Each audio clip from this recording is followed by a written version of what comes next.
Hello नमस्कार दोस्तों। Video को लाइक करें, शेयर करें और सब्सक्राइब करना बिल्कुल भी ना भूलें। वीडियो को सब्सक्राइब ज़रूर कर लीजिए। दोस्तों, भारत और चीन के बीच चल रही जो प्रतिस्पर्धा है वो काफ़ी ज़्यादा तिब्बत का मुद्दा एक फिर से एक बड़ा अंतर्राष्ट्रीय चर्चा का केंद्र बनता दिखाई दे रहा है।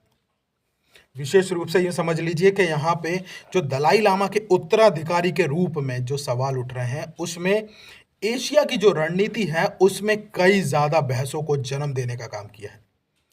तिब्बत जो है वो केवल एक धार्मिक या सांस्कृतिक विषय तो बिल्कुल भी नहीं है, बल्कि इसका सीधा संबंध जो है वो हिमालय क्षेत्र की राजनीति, कूटनीति और उसके प्रभाव से जुड़ा हुआ माना जा रहा है। यही कारण है कि जब भी दलाई लामा के उत्तराधिकारी को लेकर, तिब्बत के भविष्य को लेकर कोई चर्चा होती है तो दुनिया की नज़र जो है वो भारत और चीन दोनों पर टिक जाती है।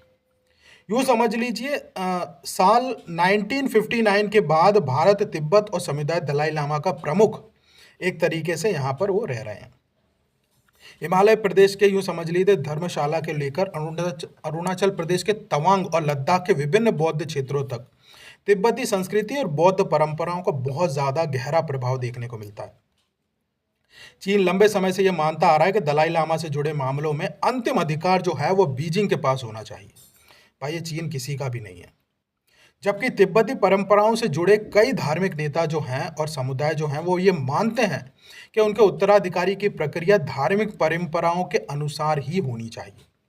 यह मतभेद जो है वो पूरे विश्व को एक तरीके से बहुत ही ज़्यादा संवेदनशील बना देता है इस पूरे विषय को।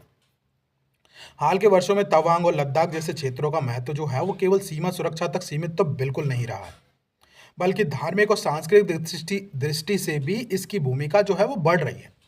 तवांग का बौद्ध इतिहास और तिब्बती परंपराओं से उसका संबंध अक्सर यहाँ पर यूँ समझ लीजिए अंतर्राष्ट्रीय चर्चाओं से सामने आता है।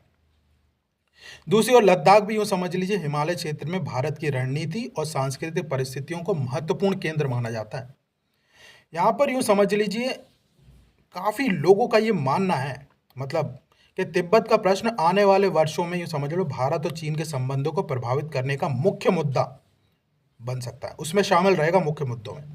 हालांकि ये कहना सही नहीं होगा कि किसी भी घटनाक्रम से दोनों देशों के संबंधों की दिशा जो है वो पूरी तरीके से बदल जाएगी, लेकिन हाँ, इतना ज़रूर है कि तिब्बत और दलाई लामा के उत्तराधिकारी का जो विषय है वो केवल धार्मिक मामलों से तो नहीं जुड़ा हुआ है। इसके साथ आप यूँ समझ लीजिए पहचान जुड़ी हुई है, संस्कृति जुड़ी हुई है, कूटनीति जुड़ी हुई है, क्षेत्र में प्रभाव जुड़ा हुआ है। अब यहाँ पर यूँ समझ लीजिए भारत की भूमिका को कई सॉफ्ट पावर के रूप में महत्वपूर्ण हिस्सा मानते हैं, क्योंकि बौद्ध विरासत जो है वो सांस्कृतिक संबंध और हिमालय क्षेत्रों की ऐतिहासिक जुड़ाव जो है वो भारत को एक विशिष्ट स्थान देने का काम करता है। वहीं चीन भी तिब्बत को अपनी राष्ट्रीय एकता और क्षेत्र की अखंडता की दृष्टि से देखता है। भाई, ये तो हर दूसरे देश के ऊपर डाल के बोलता है भैया हमारा है, हमारी अखंडता है। इस विषय पर दोनों देशों के दृष्टिकोण अक्सर अलग अलग दिखाई देते हैं, लेकिन आने वाले समय में जब दलाई लामा के उत्तराधिकारी का प्रश्न और बहुत ज़्यादा महत्वपूर्ण होने वाला है। एशिया की राजनीति, कूटनीति और उसके सामरिक जो समीकरण है इसका प्रभाव इन पर सब पर देखने मिलेगा। फिलहाल दुनिया भर की नीति जो है वो विशेषज्ञ रणनीति विश्लेषण के तौर पर धार्मिक समुदाय इस पूरे घटनाक्रम पर करीबी नज़र बनाए हुए हैं। इतना निश्चित है कि तिब्बत का मुद्दा आने वाले वर्षों में भारत चीन संबंधों और हिमालय क्षेत्र की राजनीति को एक बहुत ही महत्वपूर्ण अध्याय बना रहेगा।